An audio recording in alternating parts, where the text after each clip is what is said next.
ચાલુ વર્ષે બનાસકાંઠા જિલ્લા સહિત ઉપરવાસમાં સારા વરસાદના લીધે દાંતીવાડા ડેમમાં 3 દિવસમાં 7 ફૂટ જેટલું પાણી આવ્યું છે। જ્યારે બનાસકાંઠા જિલ્લાના સિપુ ડેમમાં ઉપરવાસમાં નહીવત વરસાદના કારણે પાણીની આવક થઈ નથી, જેના કારણે અત્યારે દાંતીવાડા ડેમની સપાટી 562 ફૂટ પહોંચી છે, જ્યારે સિપુ ડેમની સપાટી 572 ફૂટ જેટલી છે। બનાસકાંઠા જિલ્લા સહિત ઉપરવાસમાં ચોમાસાની શરૂઆતની સાથે જ મેઘમહેર થઈ છે। ઉપરવાસ એટલે કે રાજસ્થાન અને બનાસકાંઠા જિલ્લામાં છેલ્લા 3 દિવસથી પડી રહેલા ભારે વરસાદના કારણે બનાસકાંઠા જિલ્લાની અનેક નદીઓમાં પાણી વહેતા થયા છે, તો બીજી તરફ રાજસ્થાનમાંથી પાણી વહોડા સ્વરૂપે મોટા પ્રમાણમાં બનાસકાંઠા જિલ્લામાં પ્રવેશી રહ્યું છે, જેને લઈ અત્યારે બનાસકાંઠા જિલ્લામાં મોટાભાગની નદીઓ બંને કાંઠે વહેતી થઈ છે। ત્યારે બનાસકાંઠા જિલ્લાની જીવાદોરી સમાન વિશ્વેશ્વર અને બાલારામ નદી છેલ્લા 1 અઠવાડિયાથી બંને કાંઠે પાણીથી વહી રહી છે, જેને લઈ બનાસકાંઠા જિલ્લાના જીવાદોરી સમાન દાંતીવાડા જળાશયમાં સતત પાણીની આવક થઈ રહી છે। દાંતીવાડા જળાશયની વાત કરવામાં આવે તો દાંતીવાડા જળાશયની કુલ સપાટી 604 ફૂટ છે, જેની સામે અત્યારે 7% જેટલું પાણી નદીઓ મારફતે નવું આવતા અત્યારે 562 ફૂટ સપાટી પહોંચી છે। એટલે કે ચોક્કસથી કહી શકાય કે બનાસકાંઠા જિલ્લાના જીવાદોરી સમાન દાંતીવાડા જળાશયમાં ચોમાસાની શરૂઆતના દિવસોમાં જ પાણીની સારી આવક થતાં ખેડૂતોમાં ખુશીનો માહોલ જોવા મળી રહ્યો છે। અત્યારે દાંતીવાડા જળાશયમાં 14.59% પાણીનો સંગ્રહ થયો છે। અત્યારે બાલારામ અને વિશ્વેશ્વર નદીમાંથી 862 ક્યુસેક પાણીની આવક પણ સતત ચાલી રહી છે।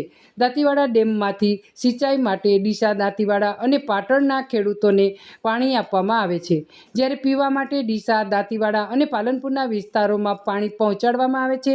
ત્યારે આ વર્ષે ચોમાસાની શરૂઆતમાં જ દાંતીવાડા જળાશયમાં પાણીની આવક થતાં ખેડૂતો અને ગ્રામજનોમાં ખુશી જોવા મળી રહી છે, અને હજુ પણ ખેડૂતો ભગવાનને પ્રાર્થના કરી રહ્યા છે કે ઉપરવાસમાં સારો વરસાદ થાય અને દાંતીવાડા ડેમમાં પાણીની આવક થાય તો બનાસ નદી બંને કાંઠે વહેતી થાય।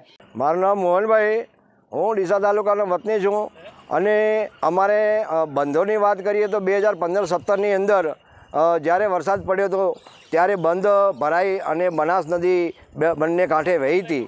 એના પછી વહી જ નથી, અને અમારે દિવસે ને દિવસે તળ બનાસકાંઠા જિલ્લાની અંદર તો બહુ ઊંડા જતા રહ્યા છે, પીવાલાયક પાણી પણ નથી રહ્યું। એટલે અમે ઇન્દ્રદેવને પ્રાર્થના કરીએ કે ઉપરવાસમાં ભારે વરસાદ થાય અને સિપુ ડેમ અને દાંતીવાડા ડેમ બંને ભરાઈ બંને કાંઠે નદી વહે તો ખેડૂત જીવિત રહી શકશે, કેમ કે તળ અત્યારે 1200 ફૂટ ઊંડા જતા રહ્યા છે, એ પણ પાણી પીવાલાયક નથી। એટલે અમે ભગવાનને પ્રાર્થના કરીએ અને ઇન્દ્રદેવને પણ પ્રાર્થના કરીએ કે ઉપરવાસમાં ભારે વરસાદ થાય અને બંને કાંઠે નદી વહે એવી ભગવાનને પ્રાર્થના। બીજી તરફ બનાસકાંઠા જિલ્લાના જીવાદોરી સમાન સિપુ ડેમમાં પણ બનાસકાંઠા જિલ્લાના આજુબાજુના વિસ્તારોમાં પડેલા ભારે વરસાદના પગલે થોડી એવી આવક પાણીની થઈ છે। ઉપરવાસમાં નહીવત વરસાદના કારણે હજુ સુધી સિપુ ડેમમાં પાણીની આવક થઈ નથી, જેના કારણે સિપુ ડેમ ચારે બાજુથી હાલ કોરો ધાકોર જોવા મળી રહ્યો છે। સિપુ ડેમ આધારિત બનાસકાંઠા જિલ્લાના ધાનેરા અને ડીસા વિસ્તાર છે, પરંતુ વર્ષ 2015 અને વર્ષ 2017 બાદ આ ડેમ ભરાયો નથી, જેના કારણે સતત ધાનેરા અને ડીસા વિસ્તારમાં ખેડૂતો પાણી વગર ભારે હાલાકીનો સામનો કરી રહ્યા છે। મોટાભાગના ખેડૂતો તો પાણી વગર અત્યારે ખેતી છોડી અન્ય વ્યવસાય તરફ વળ્યા છે। આ વર્ષે સિપુ ડેમની વાત કરવામાં આવે તો તેની કુલ સપાટી 611 ફૂટ છે, જેની સામે અત્યારે 572 ફૂટ પાણીનો સંગ્રહ છે। અત્યારે કોઈ પણ પ્રકારની પાણીની આવક સિપુ ડેમમાં થઈ રહી નથી। ડેમમાં અત્યારે માત્ર 5% જેટલો જ પાણીનો સંગ્રહ છે, એટલે કે ઉપરવાસમાં સારો વરસાદ થાય તો આવનારા સમયમાં સિપુ ડેમમાં પાણીની સારી આવક થઈ શકે તેમ છે। હજુ તો ચોમાસાની શરૂઆત છે, ત્યારે ખેડૂતો ભગવાનને પ્રાર્થના કરી રહ્યા છે કે બનાસકાંઠા જિલ્લા સહિત ઉપરવાસમાં સારો વરસાદ થાય, જેથી 8 વર્ષ બાદ આ ડેમમાં પાણીની સારી આવક થાય, અને જો આ વર્ષે સિપુ ડેમમાંથી પાણી બનાસ નદીમાં છોડવામાં આવે તો ધાનેરા અને ડીસાના અનેક વિસ્તારોના ખેડૂતોને ફાયદો થઈ શકે તેમ છે। મારું નામ પરેશભાઈ માળી, ડીસા તાલુકો, જિલ્લો બનાસકાંઠા। આજે ડીસા તાલુકાની વાત કરીએ તો ડીસા તાલુકામાં 2 ડેમ આવેલા છે, દાંતીવાડા અને સિપુ ડેમ। તો વાત વરસાદની આવે તો 2017માં એવો સારો વરસાદ પડ્યો હતો, તો નદી બે કોઠે આવી હતી અને બંને ડેમ ભરવાના હતા. 2017 પછી એવો કોઈ સારો વરસાદ થયો નથી, એટલે કે ડેમ ભરવાના નથી ને ડેમ નથી ભરવાના તો ખેડૂત તો બહુ દુઃખી છે, કારણ કે તળ ઊંડા જતા રહ્યા છે, દિવસે દિવસે પાણી બહુ ઊંડા જાય છે. તો ખેડૂતોને આ જિલ્લો પશુપાલન જિલ્લો કહેવાય કે એના ઉપર નિર્ભર છે.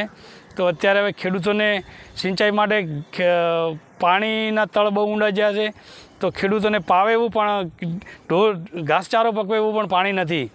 તો ભગવાનને પ્રાર્થના કરીએ કે ઇન્દ્રદેવને પ્રાર્થના કરીએ કે ભાઈ આ વર્ષે વરસાદ સારો થાય, બંને ડેમ ભરાય, બે કોઠે નદી વહે અને બનાસ નદીમાં કોઈ પાણી છોડવામાં આવે તો ખેડૂતોની જીવાદોરી રહે. ન કે ખેડૂત અત્યારે બહુ આ ધંધો હવે છોડીને હવે જાય તો ક્યાં જાય બિચારા ખેડૂતની હાલત કફોડી છે.